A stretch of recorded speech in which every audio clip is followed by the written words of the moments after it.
जादुई गांव नयनपुर की कहानी। उत्तर भारत की पहाड़ियों के बीच, जहां बादल अक्सर जमीन को छू लेते हैं, वहीं बसा था एक छोटा सा गांव, नयनपुर। नक्शे पर उसका नाम तक नहीं था, लेकिन उसके बारे में कहानियां बहुत थी। लोग कहते थे, नयनपुर में सूरज थोड़ी देर के लिए ही उगता है, क्योंकि बाकी वक्त गांव जादू से जगमगाता रहता है। कोई कहता, वहां के पेड़ बातें करते हैं। कोई कहता, तालाब में रात को चांद नहाने आता है। पर सच्चाई कोई नहीं जानता था, क्योंकि जो बाहर का व्यक्ति वहां गया, वो लौटकर कभी नहीं आया। लेकिन एक दिन शहर का एक युवक, आरव, वहां पहुंच गया। आरव एक शोधकर्ता था, जो लोक कथाओं और रहस्यमयी स्थानों पर अध्ययन करता था। उसने बचपन से सुना था कि उसके दादा नयनपुर से थे, पर उन्होंने कभी वापस वहां जाने की हिम्मत नहीं की। आरव के मन में हमेशा एक सवाल रहा। ऐसा क्या हुआ था कि दादा उस गांव का नाम तक नहीं लेना चाहते थे? और इस सवाल का जवाब खोजते खोजते वह पहाड़ियों में जा पहुंचा। जब आरव पहली बार नयनपुर पहुंचा, तो उसे सबसे पहले एक अद्भुत दृश्य दिखा। सड़क के किनारे खड़े पेड़ सोने की तरह चमक रहे थे। हवा में खुशबू थी, लेकिन किसी फूल की नहीं, बल्कि जैसे मिठास की कोई गंध हो। गांव के प्रवेश द्वार पर लकड़ी की एक तख्ती लगी थी। नयनपुर, जहां हर आत्मा मुस्कुराती है। गांव में लोग सरल और हंसमुख दिखते थे। कोई बुजुर्ग बांसुरी बजा रहा था, तो बच्चे हवा में कुछ ऐसे पत्ते उछाल रहे थे जो नीचे गिरने के बजाय ऊपर उड़ जाते थे। यह कौन सा जादू है? आरव ने एक बुजुर्ग से पूछा। बुजुर्ग मुस्कुराए, यहाँ हर चीज में जीवन है, बेटा। यहाँ के पेड़, पत्थर, पानी, सब सुनते हैं। बस दिल से पुकारो, तो जवाब देंगे। आरव ने सोचा, शायद यह लोग अंधविश्वासी हैं। लेकिन उस रात, जब वह गांव के बाहर एक छोटे झोपड़े में ठहरा, तो उसने खुद देखा। दीवारों पर उभरती प्रकाश की लहरें, जो अपने आप किसी चित्र का आकार ले रही थीं। एक युवती का चेहरा। अगली सुबह आरव ने वही चेहरा फिर देखा, इस बार गांव के बीचों बीच, तालाब के किनारे। वह युवती नीले वस्त्रों में थी, बाल हवा में लहरा रहे थे, और उसकी आंखें मानो खुद में कोई समंदर समेटे थी। तुम कौन हो? आरव ने पूछा। वह मुस्कुराई।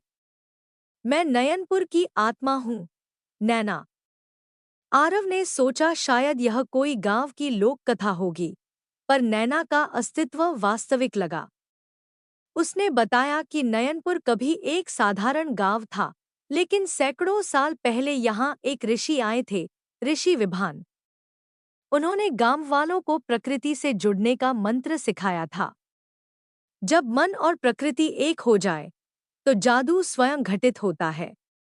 परंतु एक दिन बाहरी लोग आए, लालच में अंधे व्यापारी, जिन्होंने यहाँ की मिट्टी, जड़ी बूटियां और पत्थरों का दोहन करना चाहा।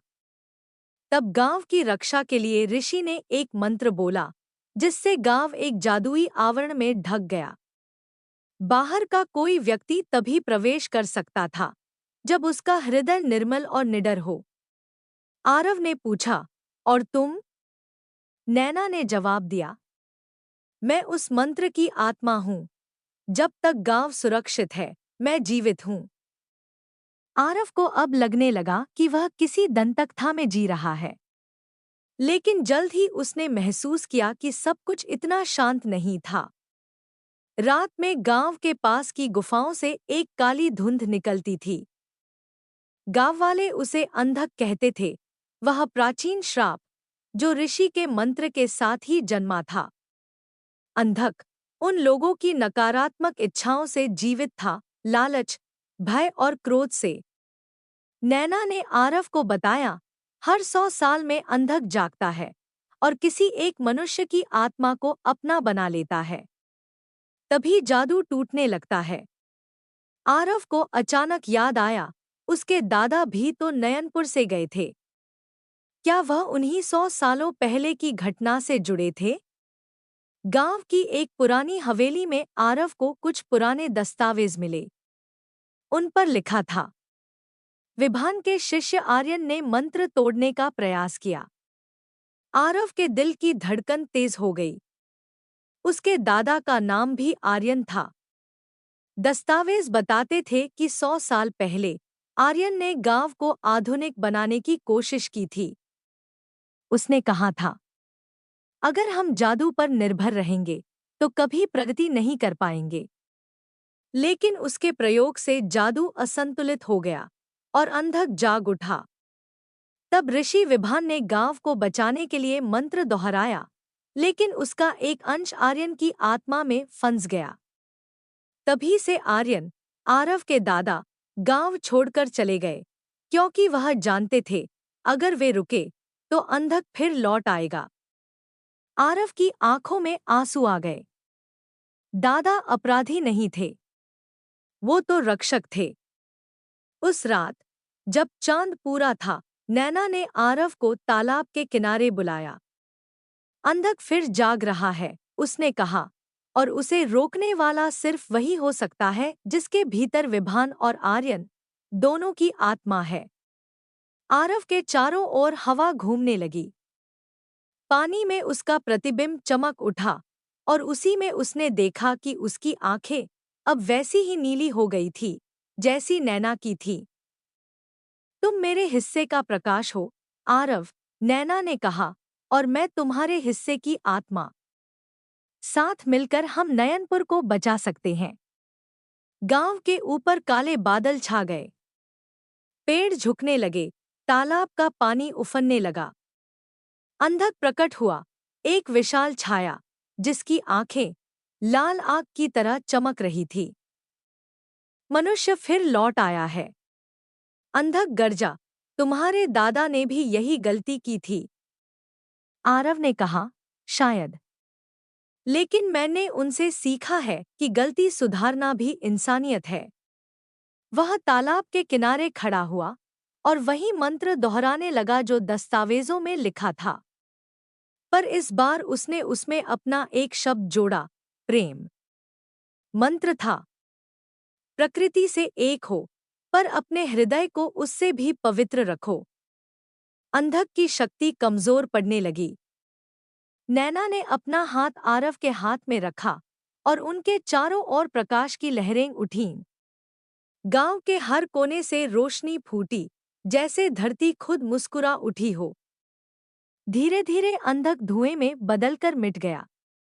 नयनपुर फिर शांत हो गया। अगली सुबह सूरज पहाड़ों से झांका, वर्षों बाद पहली बार इतना चमकीला। नैना अब और अधिक भौतिक रूप में नहीं थी।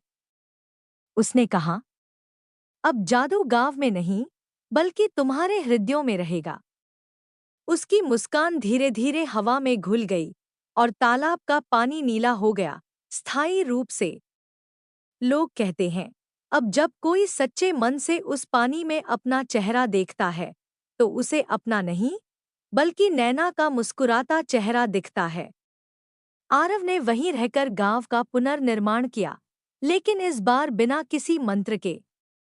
उसने बच्चों को विज्ञान सिखाया, पेड़ों की देखभाल का ज्ञान दिया और कहा, जादू तब तक जीवित रहता है जब तक मनुष्य प्रकृति का सम्मान करता है।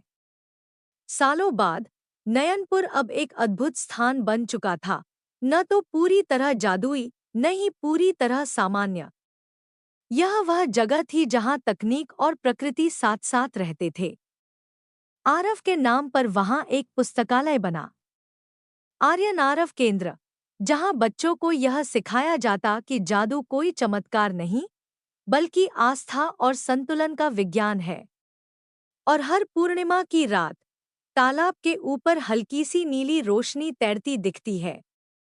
लोग कहते हैं, वह नैना की आत्मा है जो अब भी गांव की रखवाली करती है। नयनपुर की कथा हमें यह सिखाती है, जादू बाहर नहीं होता, वह तब जन्म लेता है जब मनुष्य प्रकृति और प्रेम एक सूत्र में बंध जाए।